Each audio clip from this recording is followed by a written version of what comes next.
हाँ जी बेटा, ਆਪਾਂ ਜਿਹੜਾ ਹੈਗਾ ਆਪਣਾ ਨੈਕਸਟ ਚੈਪਟਰ ਨੰਬਰ 12 ਰਿਗਰੈਸ਼ਨ ਐਨਾਲਾਈਸਿਸ ਜਿਹੜਾ ਟੌਪਿਕ ਇਹਨੂੰ ਸਟਾਰਟ ਕਰਦੇ ਹੈਗੇ।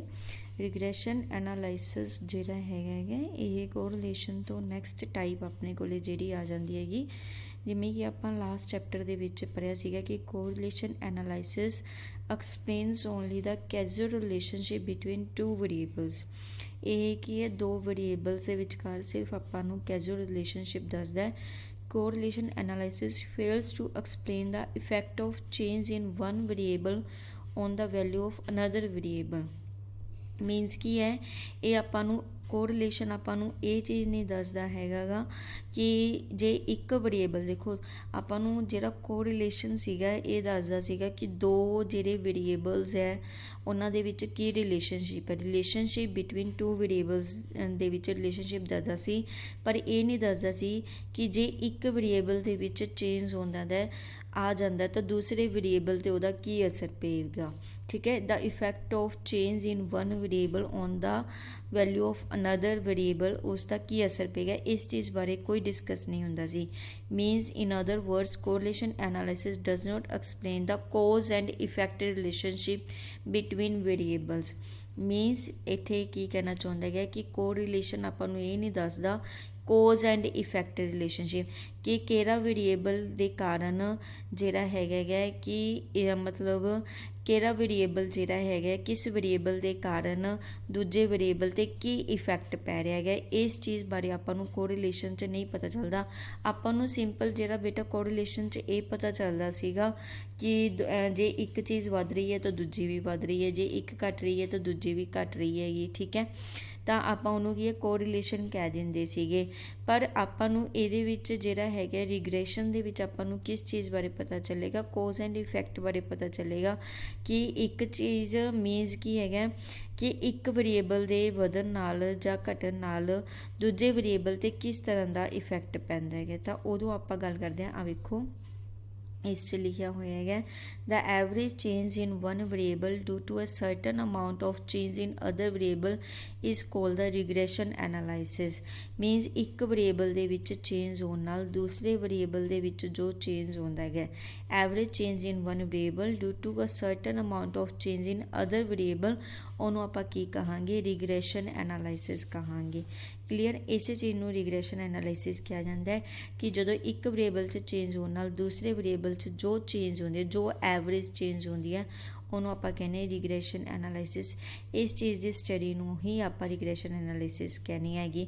ਇਹਦਾ ਮੀਨਿੰਗ ਅਗੇਨ ਆਪਾਂ ਨੂੰ ਮੀਨਿੰਗ ਅਤੇ ਡੈਫੀਨੇਸ਼ਨ 'ਚ ਇਹੀ ਚੀਜ਼ ਹੈ ਕਿ ਰਿਗਰੈਸ਼ਨ ਇੰਡੀਕੇਟਸ ਦਾ ਐਵਰੇਜ ਰਿਲੇਸ਼ਨਸ਼ਿਪ ਬਿਟਵੀਨ ਟੂ ਔਰ ਮੋਰ ਵੇਰੀਏਬਲ, ਦੋ ਜਾਂ ਦੋ ਤੋਂ ਜ਼ਿਆਦਾ ਵੇਰੀਏਬਲ ਹੋ ਸਕਦੇ ਹੈ। And from this average relationship this average value of one variable is estimated corresponding to a given value of the other variable। Means ਜੇ ਆਪਾਂ ਨੂੰ ਇੱਕ ਵੇਰੀਏਬਲ ਪਤਾ ਹੈਗਾ ਤਾਂ ਆਪਾਂ ਦੂਸਰੇ ਵੇਰੀਏਬਲ ਦੀ ਵੈਲਿਊ ਜਿਹੜੀ ਹੈਗੀ ਹੈ ਇਸ ਚੋਂ ਕੱਢ ਸਕਦੇ ਹੈਗੇ। From this average relationship the average value of one variable is estimated. ਠੀਕ ਹੈ, ਇੱਕ ਵੇਰੀਏਬਲ ਬਾਰੇ ਜੇ ਆਪਾਂ ਨੂੰ ਪਤਾ ਹੈ ਤਾਂ ਆਪਾਂ ਦੂਸਰੇ ਵੇਰੀਏਬਲ ਦੀ ਜਿਹੜੀ ਵੈਲਿਊ ਉਹਨੂੰ ਐਸਟੀਮੇਟ ਕਰ ਸਕਦੇ ਹਾਂ corresponding to the given value of the other variable. The average value is also termed as the, ਉਹਨੂੰ ਆਪਾਂ ਕੀ ਕਹਿੰਦੇ ਹਾਂ, ਮੋਸਟ ਪ੍ਰੋਬੇਬਲ ਵੈਲਿਊ। ਜਾਂ ਜਿਹੜੀ ਵੈਲਿਊ ਆਪਾਂ ਐਜ਼ ਟਰਮਡ ਕਰ ਰਹੇ ਹਾਂ ਐਵਰੇਜ ਵੈਲਿਊ, ਉਹਨੂੰ ਮੋਸਟ ਪ੍ਰੋਬੇਬਲ ਵੈਲਿਊ ਵੀ ਕਹਿੰਦਾ ਜਾਂ ਮੋਸਟ ਲਾਈਕਲੀ ਵੈਲਿਊ ਵੀ ਕਿਹਾ ਜਾਂਦਾ ਹੈਗਾ। ਠੀਕ ਹੈ, ਅਤੇ ਜੇ ਆਪਾਂ ਇਹਨੂੰ ਮੰਨੀਏ ਤਾਂ ਡਿਕਸ਼ਨਰੀ ਮੀਨਿੰਗ ਦੀ ਜੇ ਆਪਾਂ ਗੱਲ ਕਰੀਏ ਤਾਂ ਰਿਗਰੈਸ਼ਨ ਦਾ ਮੀਨਿੰਗ ਕੀ ਹੁੰਦਾ ਹੈਗਾ, ਰਿਗਰੈਸ਼ਨ ਮੀਨਸ ਗੋਇੰਗ ਬੈਕ ਜਾਂ ਮੂਵਿੰਗ ਬੈਕਵਰਡ, ਯਾਨੀ ਕਿ approaching to the mean value. ਦੇਖੋ ਐਵਰੇਜ ਵਰਡ ਇਹ ਬਾਰ ਯੂਜ਼ ਕਰ ਰਹੇ ਹੈਗੇ ਤਾਂ ਇਹਦਾ ਮਤਲਬ ਕੀ ਹੈਗਾ ਕਿ ਆਪਾਂ ਵਾਪਸ ਕੀ ਹੈਗਾ ਐਵਰੇਜ ਨੂੰ ਹੀ ਅਪਰੋਚ ਕਰਦੇ ਹੈਗੇ।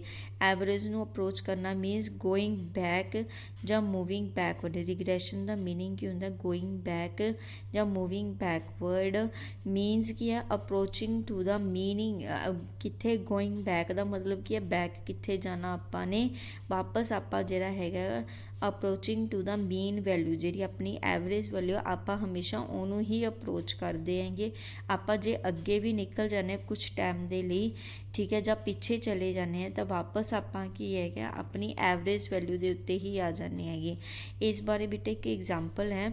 ਐਗਜ਼ਾਮਪਲ ਕਿਸ ਤਰ੍ਹਾਂ ਕਿ ਸਭ ਤੋਂ ਪਹਿਲਾਂ ਆਪਾਂ ਜਿਹੜਾ ਹੈਗਾ ਰਿਗਰੈਸ਼ਨ ਬਾਰੇ ਆਪਾਂ ਨੂੰ ਕਿਹਨੇ ਐਕਸਪਲੇਨ ਕੀਤਾ ਸੀ, ਸਰ ਫਰਾਂਸਿਸ ਗੈਲਟਨ ਨੇ 1877 ਦੇ ਵਿੱਚ ਰਿਗਰੈਸ਼ਨ ਟੌਪਿਕ ਬਾਰੇ ਦੱਸਿਆ ਸੀਗਾ। ਅਤੇ ਉਹਨੇ ਜਿਹੜੀ ਹੈਗੀ ਸਟੱਡੀ ਕੀਤੀ ਸੀ relationship between the heights of about 1000 fathers and sons, ਠੀਕ ਹੈ।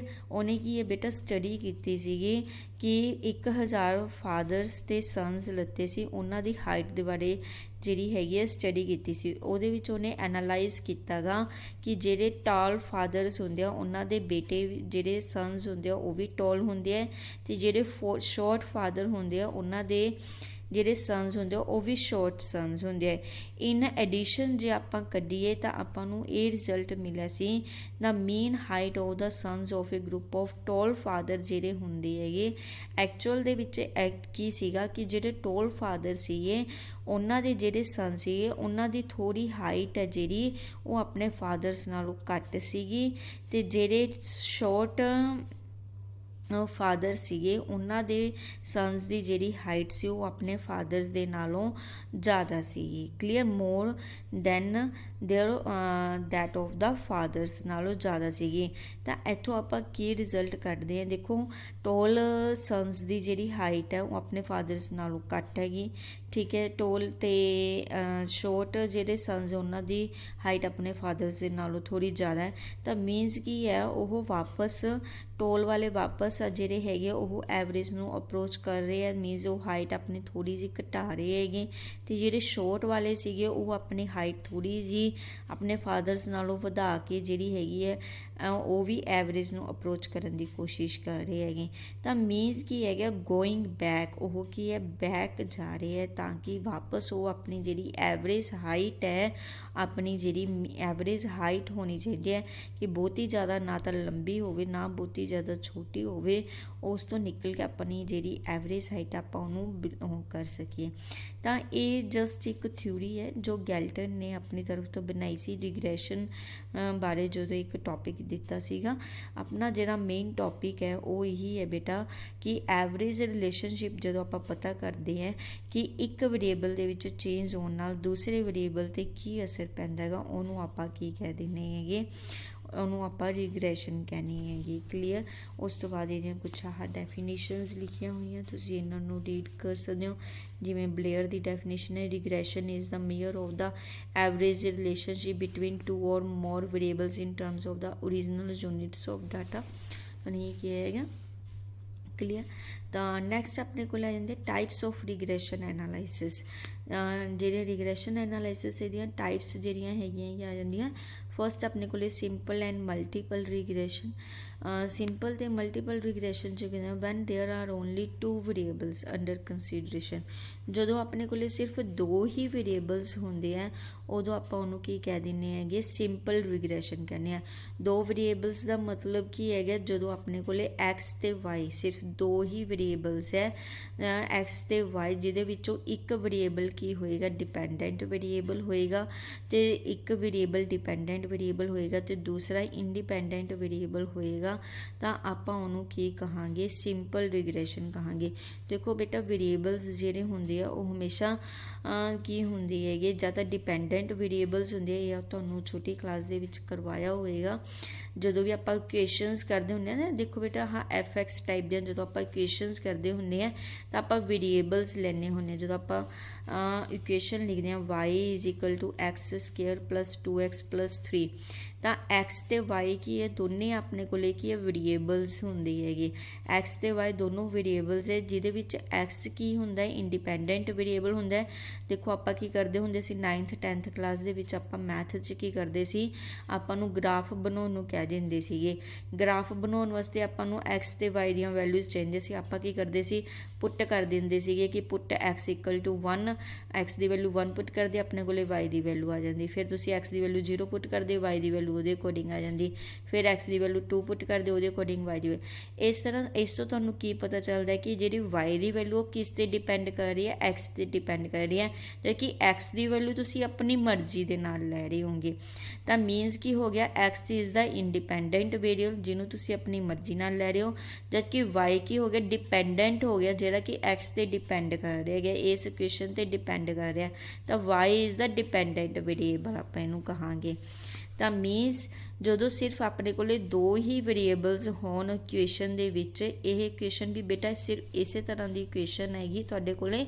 ਤਾਂ ਜਦੋਂ ਆਪਣੇ ਕੋਲ ਇਕੁਏਸ਼ਨ ਦੇ ਵਿੱਚ ਸਿਰਫ ਦੋ ਹੀ ਵੇਰੀਏਬਲਸ ਹੋਣ ਇਸ ਤਰ੍ਹਾਂ ਦੇ, ਤਾਂ ਉਹਨੂੰ ਆਪਾਂ ਕੀ ਕਹਾਂਗੇ, ਸਿੰਪਲ ਰਿਗਰੈਸ਼ਨ ਇਕੁਏਸ਼ਨ ਜਾਂ ਫੰਕਸ਼ਨ ਕਹਾਂਗੇ। ਕਲੀਅਰ। y ਆਪਣੇ ਕੋਲੇ ਡਿਪੈਂਡੈਂਟ ਵੇਰੀਏਬਲ ਹੋਏਗਾ, x is the independent variable ਹੋਏਗਾ। ਔਨ ਦਾ ਅਦਰ ਸਾਈਡ ਜਦੋਂ ਆਪਣੇ ਕੋਲੇ ਦੋ ਜਾਂ ਦੋ ਤੋਂ ਜ਼ਿਆਦਾ ਵੇਰੀਏਬਲ ਹੋਣ, more than 2 variables at a time, ਦੋ ਜਾਂ ਦੋ ਤੋਂ ਜ਼ਿਆਦਾ ਦੋ ਤੋਂ ਜ਼ਿਆਦਾ ਮੋਰ ਦੈਨ 2 ਵੇਰੀਏਬਲਸ ਹੋਣਗੇ, then we say it is the multiple regression. ਤਾਂ ਉਹਨੂੰ ਆਪਾਂ ਕੀ ਕਹਾਂਗੇ, ਮਲਟੀਪਲ ਰਿਗਰੈਸ਼ਨ ਕਹਾਂਗੇ। Only one variable is taken as a dependent variable, ਤਾਂ ਉਸ ਟਾਈਮ ਸਿਰਫ ਇੱਕ ਵੇਰੀਏਬਲ ਜਿਹੜਾ ਹੋਏਗਾ ਉਹ ਡਿਪੈਂਡੈਂਟ ਵੇਰੀਏਬਲ ਹੋਏਗਾ, ਬਾਕੀ ਸਾਰੇ ਕੀ ਹੋਣਗੇ, others as the independent variable, ਬਾਕੀ ਇੰਡੀਪੈਂਡੈਂਟ ਵੇਰੀਏਬਲ ਹੋਣਗੇ। ਠੀਕ ਹੈ। ਤਾਂ ਇਹਨੂੰ ਆਪਾਂ ਇਸ ਤਰ੍ਹਾਂ ਲਿਖਾਂਗੇ, z is equal to fxy। ਤਾਂ x ਤੇ y ਆਪਣੇ ਕੋਲੇ ਇੰਡੀਪੈਂਡੈਂਟ ਵੇਰੀਏਬਲ ਹੋਣਗੇ, ਜਦ ਕਿ z ਆਪਣੇ ਕੋਲੇ ਕੀ ਹੋਏਗਾ, ਡਿਪੈਂਡੈਂਟ ਵੇਰੀਏਬਲ ਹੋਏਗਾ। ਇਹਦੇ ਵਿੱਚ ਬੇਟਾ ਕੁਛ ਇਸ ਤਰ੍ਹਾਂ ਦੀ ਆਪਣੇ ਕੋਲੇ ਇਕੁਏਸ਼ਨਸ ਹੁੰਦੀਆਂ ਨਾ, ਜਿਵੇਂ 2x ਪਲੱਸ 3y। ਠੀਕ ਹੈ। ਹੁਣ x ਤੇ y ਨੂੰ ਆਪਾਂ ਆਪਣੀ ਮਰਜ਼ੀ ਨਾਲ ਕੋਈ ਵੀ ਵੈਲਿਊਜ਼ ਦੇਵਾਂਗੇ, ਤਾਂ x ਤੇ y ਨੂੰ ਜੋ ਵੈਲਿਊਜ਼ ਦੇਵਾਂਗੇ ਉਹਦੇ ਅਕੋਰਡਿੰਗ ਆਪਣੇ ਕੋਲੇ z ਦੀ ਵੈਲਿਊ ਆ ਜਾਏਗੀ। ਤਾਂ z ਕੀ ਹੋ ਜਾਏਗਾ, ਆਪਣੇ ਕੋਲੇ ਡਿਪੈਂਡੈਂਟ ਵੇਰੀਏਬਲ ਹੋ ਜਾਏਗਾ, x ਤੇ y ਕੀ ਹੋ ਜਾਣਗੇ, ਆਪਣੇ ਕੋਲੇ ਇੰਡੀਪੈਂਡੈਂਟ ਵੇਰੀਏਬਲਸ ਹੋ ਜਾਣਗੇ। ਤਾਂ ਜਦੋਂ ਦੋ ਤੋਂ ਜ਼ਿਆਦਾ ਵੇਰੀਏਬਲਸ ਹੁੰਦੇ ਆ ਉਹਨੂੰ ਆਪਾਂ ਕੀ ਕਹਿ ਦਿੰਦੇ ਆ, ਮਲਟੀਪਲ ਰਿਗਰੈਸ਼ਨ ਕਹਿ ਦਿੰਦੇ ਆ। ਨੈਕਸਟ ਆਪਣੇ ਕੋਲੇ ਆਉਂਦਾ ਟੋਟਲ ਐਂਡ ਪਾਰਸ਼ਲ ਰਿਗਰੈਸ਼ਨ। ਟੋਟਲ ਤੇ ਪਾਰਸ਼ਲ ਰਿਗਰੈਸ਼ਨ ਕੀ ਹੁੰਦਾ ਹੈਗਾ, total regression all the important variables are taken into consideration at a time। ਜਦੋਂ ਆਪਾਂ ਸਾਰੇ ਦੇ ਸਾਰੇ ਵੇਰੀਏਬਲਸ ਨੂੰ ਐਟ ਏ ਟਾਈਮ ਯੂਜ਼ ਕਰ ਲੈਂਦੇ ਹੈਗੇ, ਕੰਸੀਡਰ ਕਰਦੇ ਹਾਂ। ਠੀਕ ਹੈ। ਟੇਕਨ ਇਨਟੂ ਕੰਸੀਡਰੇਸ਼ਨ, ਜਦੋਂ ਆਪਾਂ ਸਾਰੇ ਦੇ ਸਾਰੇ ਵੇਰੀਏਬਲਸ ਨੂੰ ਕੰਸੀਡਰ ਕਰਦੇ ਹੈਗੇ ਤਾਂ ਉਹਨੂੰ ਆਪਾਂ ਕੀ ਕਹਿ ਦਿੰਦੇ ਹੈਗੇ, ਟੋਟਲ ਰਿਗਰੈਸ਼ਨ ਕਹਿ ਦਿੰਦੇ ਹਾਂ। ਜਿਵੇਂ in the present set of most of economic and business phenomena ਦੇ ਵਿੱਚ ਆਪਾਂ ਕੀ ਕਰਦੇ ਹੈਗੇ, ਸਾਰੇ ਦੇ ਸਾਰੇ ਮਲਟੀਪਲ ਫੈਕਟਰ ਜਿਹੜੇ ਵੀ ਇਫੈਕਟ ਕਰਦਾ ਉਹਨਾਂ ਸਾਰਿਆਂ ਨੂੰ ਆਪਾਂ ਕੰਸੀਡਰ ਕਰਦੇ ਹਾਂ, ਤਾਂ ਉਹਨੂੰ ਆਪਾਂ ਕੀ ਕਹਿੰਦੇ ਹਾਂ, ਟੋਟਲ ਰਿਗਰੈਸ਼ਨ ਕਹਿੰਦੇ ਹਾਂ। ਪਾਰਸ਼ਲ ਰਿਗਰੈਸ਼ਨ ਦੇ ਵਿੱਚ ਕੀ ਹੁੰਦਾ, ਇਹ ਬੇਟਾ ਉਸੇ ਤਰ੍ਹਾਂ ਜਿਵੇਂ ਤੁਹਾਨੂੰ ਕੋਰਿਲੇਸ਼ਨ ਦੇ ਵਿੱਚ ਕਰਵਾਇਆ ਸੀ ਨਾ, ਕੋਰਿਲੇਸ਼ਨ 'ਚ ਵੀ ਤੁਹਾਨੂੰ ਟੋਟਲ ਤੇ ਪਾਰਸ਼ਲ ਕਰਵਾਇਆ ਸੀਗਾ। ਟੋਟਲ ਦੇ ਵਿੱਚ ਕੀ ਕਰਦੇ ਹਾਂ ਆਪਾਂ, ਸਾਰੇ ਦੇ ਸਾਰੇ ਜਿਹੜੇ ਹੁੰਦੇ ਹੈਗੇ ਵੇਰੀਏਬਲਸ ਮੀਨਸ ਸਾਰੇ ਦੇ ਸਾਰੇ ਫੈਕਟਰ ਜਿਹੜੇ ਆਪਾਂ ਨੂੰ ਇਫੈਕਟ ਪਾ ਰਹੇ ਹੈਗੇ ਕਿਸੇ ਵੀ ਚੀਜ਼ 'ਤੇ, ਜਦੋਂ ਆਪਾਂ ਸਾਰੇ ਦੇ ਸਾਰੇ ਕੰਸੀਡਰ ਕਰਦੇ ਹਾਂ ਤਾਂ ਉਹਨੂੰ ਟੋਟਲ ਰਿਗਰੈਸ਼ਨ ਕਹਿੰਦੇ। ਪਾਰਸ਼ਲ ਦੇ ਵਿੱਚ ਕੀ ਹੁੰਦੇ ਆ, ਆਪਾਂ ਸਾਰੇ ਇਫੈਕਟ ਨਹੀਂ ਲੈ ਕੇ ਚੱਲਦੇਗੇ। ਇਨ ਦਾ case of partial ਰਿਗਰੈਸ਼ਨ 1 or 2 variables are taken into consider and other are excluded। ਸਿਰਫ ਇੱਕ ਜਾਂ ਦੋ ਨੂੰ ਆਪਾਂ ਕੰਸੀਡਰ ਕਰ ਲੈਂਦੇ ਹਾਂ, ਬਾਕੀ ਨੂੰ ਕੀ ਕਰਦੇ ਆਪਾਂ ਕੌਨਸਟੈਂਟ ਮੰਨ ਲੈਂਦੇ ਹਾਂ, ਉਹਨਾਂ ਨੂੰ ਬਾਹਰ ਕੱਢ ਦਿੰਦੇ ਹਾਂ। ਸਿਰਫ ਇੱਕ ਦੋ ਨੂੰ ਜਿਨ੍ਹਾਂ ਦੀ ਆਪਾਂ ਨੂੰ ਲੋੜ ਹੈ ਸਿਰਫ ਉਹਨਾਂ ਨੂੰ ਲੈ ਕੇ ਚੱਲਦੇ ਹਾਂ, ਅਤੇ ਉਹਦੇ ਅਕੋਰਡਿੰਗ ਜਿਹੜਾ ਹੈਗਾ ਆਪਾਂ ਰਿਗਰੈਸ਼ਨ ਕਰ ਦਿੰਦੇ ਹਾਂ, ਤਾਂ ਉਹਨੂੰ ਆਪਾਂ ਕੀ ਕਹਿੰਦੇ ਹੈਗੇ, ਪਾਰਸ਼ਲ ਰਿਗਰੈਸ਼ਨ ਕਹਿ ਦਿੰਦੇ ਹੈਗੇ। ਕਲੀਅਰ। ਟੋਟਲ ਰਿਗਰੈਸ਼ਨ 'ਚ ਤਾਂ ਆਪਣੇ ਕੋਲ ਇਸ ਤਰ੍ਹਾਂ ਦਾ ਫੰਕਸ਼ਨ ਹੋਏਗਾ, ਕਿਉਂਕਿ ਆਪਾਂ ਸਾਰੇ ਦੇ ਸਾਰੇ ਜਿਹੜੇ ਹੈਗੇ ਆ ਵੇਰੀਏਬਲਸ ਲੈ ਕੇ ਚੱਲ ਰਹੇ ਹਾਂ, k is equal to fxyz। ਠੀਕ ਹੈ। ਇਹ ਮਲਟੀਪਲ ਰਿਗਰੈਸ਼ਨ ਟਾਈਪ ਹੋ ਜਾਏਗਾ। ਜਦ ਕਿ ਪਾਰਸ਼ਲ ਰਿਗਰੈਸ਼ਨ ਦੇ ਵਿੱਚ ਆਪਾਂ ਦੋ ਹੀ ਵੇਰੀਏਬਲਸ ਲੈ ਕੇ ਚੱਲਾਂਗੇ, ਤਾਂ ਉਹ ਕੀ ਹੋ ਜਾਏਗਾ, k is equal to fx type ਹੋ ਜਾਏਗਾ, ਨੋਟ y ਤੇ z ਉਹਦੇ ਵਿੱਚ ਨਹੀਂ ਹੋਣਗੇ, ਆਪਾਂ ਉਹਨਾਂ ਨੂੰ ਕੌਨਸਟੈਂਟ ਮੰਨ ਕੇ ਚੱਲ ਪਾ। ਨੈਕਸਟ ਆਪਣੇ ਕੋਲ ਆ ਜਾਂਦਾ ਹੈਗਾ linear and non linear regression ਆ ਜਾਂਦਾ ਹੈਗਾ। ਲੀਨੀਅਰ ਕੀ ਹੁੰਦਾ, when the functional relationship between x and y is express as the first degree equation. ਜਦੋਂ ਆਪਣੇ ਕੋਲੇ ਜੋ ਵੀ ਇਕੁਏਸ਼ਨ ਬਣ ਰਹੀ ਹੈ ਉਹ ਫਸਟ ਡਿਗਰੀ ਇਕੁਏਸ਼ਨ ਦੇ ਵਿੱਚ ਬਣ ਰਹੀ ਆ, ਉਹਨੂੰ ਆਪਾਂ ਲੀਨੀਅਰ ਰਿਗਰੈਸ਼ਨ ਕਹਿ ਦਿੰਦੇ ਹਾਂ। In the others one the points plotted on a scatter diagram concentrate around a straight line. ਜਦੋਂ ਇੱਕ ਸਟ੍ਰੇਟ ਲਾਈਨ ਸਿੱਧੀ ਲਾਈਨ ਬਣਦੀ ਹੈਗੀ, ਜਾਂ ਇੱਕ ਫਸਟ ਡਿਗਰੀ ਇਕੁਏਸ਼ਨ, ਜਿਵੇਂ ਕਿ आ अपने को फस्ट डिग्री क्वेश्चन, क्योंकि ये देखो 2 आ गया तो ये फस्ट डिग्री नहीं हैगी, ये अपने को सैकेंड डिग्री क्वेश्चन हो गई। जो इस तरह फस्ट डिग्री क्वेश्चन बनती है ਜਾਂ ਡਾਇਗਰਾਮੈਟਿਕਲੀ ਆਪਾਂ ਕਹੀਏ ਜਦੋਂ ਇੱਕ ਸਟ੍ਰੇਟ ਲਾਈਨ ਬਣਦੀ ਹੈ ਉਹਨੂੰ ਆਪਾਂ ਕੀ ਕਹਿ ਦਿੰਦੇ ਹੈਗੇ, ਲੀਨੀਅਰ ਰਿਗਰੈਸ਼ਨ ਕਹਿ ਦਿੰਦੇ ਹੈਗੇ। in other words, on the other hand, if the line of regression is not a straight line, ਜਦੋਂ ਸਟ੍ਰੇਟ ਲਾਈਨ ਨਹੀਂ ਹੈਗੀ ਤਾਂ regression is termed as the non linear regression, ਉਹਨੂੰ ਆਪਾਂ ਕਹਿ ਦਿੰਦੇ ਹੈਗੇ। ਇਸ ਤਰ੍ਹਾਂ ਜਦੋਂ ਸਟ੍ਰੇਟ ਲਾਈਨ ਨਹੀਂ ਹੈਗੀ, ਉਹ ਕਰਵ ਦੀ ਫਾਰਮ ਦੇ ਵਿੱਚ ਹੈਗੀ ਸਮਥਿੰਗ, ਤਾਂ ਉਹਨੂੰ ਆਪਾਂ ਕਹਿ ਦਿੰਦੇ ਹੈਗੇ, ਲਿਖਿਆ ਹੋਇਆ ਹੈਗਾ the regression question of non linear regression are represented by the question of higher degree, ਜ਼ਿਆਦਾ ਡਿਗਰੀ ਦੇ ਵਿੱਚ ਜਦੋਂ ਹੁੰਦੀ ਹੈ ਤਾਂ ਉਹਨੂੰ ਆਪਾਂ ਕੀ ਕਹਿ ਦਿੰਦੇ ਹੈਗੇ, ਨੋਨ ਲੀਨੀਅਰ ਰਿਗਰੈਸ਼ਨ ਜਿਹੜਾ ਹੈਗਾ ਉਹਨੂੰ ਕਿਹਾ ਜਾਂਦਾ ਹੈ। ਕਲੀਅਰ ਬੇਟਾ।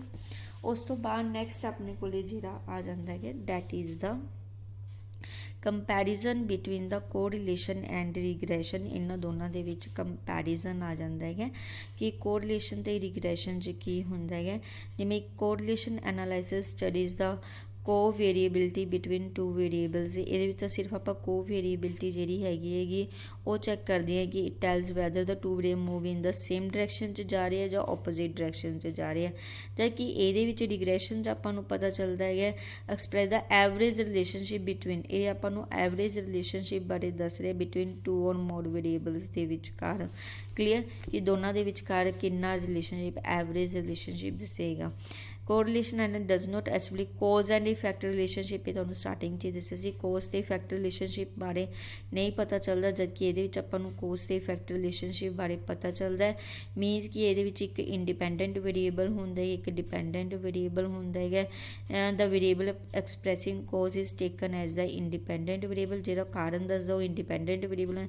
ਐਂਡ ਦੈਟ ਐਕਸਪ੍ਰੈਸਿੰਗ ਇਫੈਕਟ, ਜਿਹਦੇ ਉੱਤੇ ਇਫੈਕਟ ਪਏਗਾ ਉਹ ਆਪਣਾ ਕੀ ਹੋਏਗਾ, ਡਿਪੈਂਡੈਂਟ ਵੇਰੀਏਬਲ ਹੋਏਗਾ। ਕਲੀਅਰ।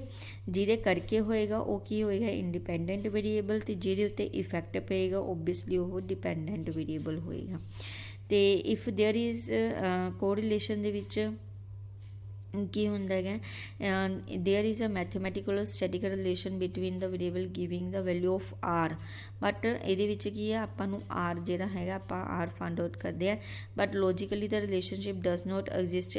ਆਪਾਂ ਨੇ ਬੇਟੇ ਇਹਦੇ ਵਿੱਚ ਇੱਕ ਟਾਈਪ ਕੀਤੀ ਸੀ ਕਿ ਉੱਥੇ ਕੁਛ ਅਜਿਹੇ ਰਿਲੇਸ਼ਨਸ਼ਿਪ ਹੁੰਦੇ ਜਿਹੜੇ ਕੀ ਹੁੰਦੇ ਨੌਨਸੈਂਸ ਟਾਈਪ ਹੁੰਦੇ, ਸੁਪੀਰੀਅਸ ਟਾਈਪ ਹੁੰਦੇ ਆ ਕਿ ਉਹਨਾਂ 'ਚ ਕੋਰਿਲੇਸ਼ਨ ਤਾਂ ਨਿਕਲ ਹੁੰਦਾ ਪਰ ਉਹਨਾਂ ਦੇ ਵਿੱਚ ਕੁਛ ਇੱਦਾਂ ਦਾ ਰਿਲੇਸ਼ਨਸ਼ਿਪ ਨਹੀਂ ਹੁੰਦਾ ਹੈਗਾ, ਤਾਂ ਉਹ ਬਾਈ ਚਾਂਸ ਇੱਦਾਂ ਹੋ ਜਾਂਦਾ। ਇਹ ਇੱਕ ਟਾਈਪ ਕੀਤੀ ਸੀ, ਜਦ ਕਿ ਆਪਣੇ ਕੋਲ ਰਿਗਰੈਸ਼ਨ ਦੇ ਵਿੱਚ ਇੱਦਾਂ ਦਾ ਕੁਛ ਵੀ ਨਹੀਂ ਹੁੰਦਾ। There is no illusion in regression analysis regarding relationship between X and Y. ਠੀਕ ਹੈ, ਉਹਦੇ ਵਿੱਚ ਇੱਦਾਂ ਦਾ ਕੁਛ ਵੀ ਨਹੀਂ ਹੁੰਦਾ ਹੈਗਾ ਗਾ। ਅਤੇ ਕੋਰਿਲੇਸ਼ਨ ਦੇ ਵਿੱਚ ਆਪਾਂ ਨੂੰ ਪਤਾ ਹੈਗਾ ਕਿ ਜਦੋਂ ਵੀ ਆਪਾਂ ਕੋਰਿਲੇਸ਼ਨ ਕੋਐਫੀਸ਼ੀਐਂਟ ਕੱਢਦੇ ਹਾਂ between the variables x and y ਜਾਂ ਵਾਈ ਐਂਡ ਐਕਸ ਕੱਢਦੇ ਹੈਗੇ, ਉਹ ਕੀ ਹੁੰਦਾ, ਸੇਮ ਹੁੰਦਾ, ਚਾਹੇ ਆਪਾਂ ਆਰ ਐਕਸ ਵਾਈ ਕੱਢੀਏ ਚਾਹੇ ਆਰ ਵਾਈ ਐਕਸ ਕੱਢੀਏ। ਪਰ ਜਦ ਕਿ ਰਿਗਰੈਸ਼ਨ ਦੇ ਵਿੱਚ ਇਹ ਅਲੱਗ-ਅਲੱਗ ਹੁੰਦਾ ਹੈ। Regression question in general deal with the function between Y and X or X and Y. ਤਾਂ ਇੱਥੇ ਜਦੋਂ ਆਪਾਂ ਬੀ ਐਕਸ ਵਾਈ ਕੱਢਾਂਗੇ ਮੀਨਸ ਐਕਸ ਔਨ ਵਾਈ ਜਾਂ ਵਾਈ ਔਨ ਐਕਸ ਕੱਢਾਂਗੇ, ਦੋਨਾਂ ਦੀ ਵੈਲਿਊ ਜਿਹੜੀ ਉਹ ਡਿਫਰੈਂਟ ਆਏਗੀ, ਅਲੱਗ-ਅਲੱਗ ਵੈਲਿਊਜ਼ ਹੋਣਗੀਆਂ ਆਪਣੇ ਕੋਲ। Coefficient of correlation is a relative measure. ਇੱਕ ਚੀਜ਼ ਹੈ ਕਿ ਇਹਦੇ ਵਿੱਚ ਜਿਹੜੀ ਆਪਾਂ ਨੂੰ ਪਤਾ ਇਹ ਦਾ ਲੀਨੀਅਰ ਰਿਲੇਸ਼ਨਸ਼ਿਪ ਹਮੇਸ਼ਾ ਜਿਹੜਾ ਹੈਗਾ ਐਕਸ ਅਤੇ ਵਾਈ ਦਾ -1 ਅਤੇ 1 ਦੇ ਵਿਚਕਾਰ ਲਾਈ ਕਰਦਾ ਹੈਗਾ। Is free from the units of measurement, it's value ਲਾਈ ਬਿਟਵੀਨ -1 ਐਂਡ +1 ਦੇ ਵਿਚਕਾਰ ਲਾਈ ਕਰਦੀ ਹੈਗੀ। ਜਦ ਕਿ ਇਹਦੀ ਜਿਹੜੀ ਵੈਲਿਊ ਹੈ, value of regression coefficient may not lie in range -1 to +1, ਇਹ ਹੋ ਸਕਦਾ ਇਹਦੇ ਵਿੱਚ ਨਾ ਲਾਈ ਕਰੇ। ਠੀਕ ਹੈ, ਜ਼ਰੂਰੀ ਨਹੀਂ ਹੈਗਾ ਇਹਦੇ ਵਿੱਚ ਹੀ ਲਾਈ ਕਰੇ। The values of the dependent variable corresponding to independent variable are in the units of measurement. ਠੀਕ ਹੈ, correlation analysis has its application in a limited field ਦੇ ਵਿੱਚ ਇਹ ਅਪਲਾਈ ਹੁੰਦਾ ਹੈਗਾ, ਜਦ ਕਿ ਇਹ ਆਪਣੇ ਕੋਲ ਜ਼ਿਆਦਾ ਵੇਰੀਏਬਲਸ ਜਿਹੜਾ ਹੈਗਾ ਅਪਲਾਈ ਹੋ ਜਾਂਦਾ ਹੈਗਾ।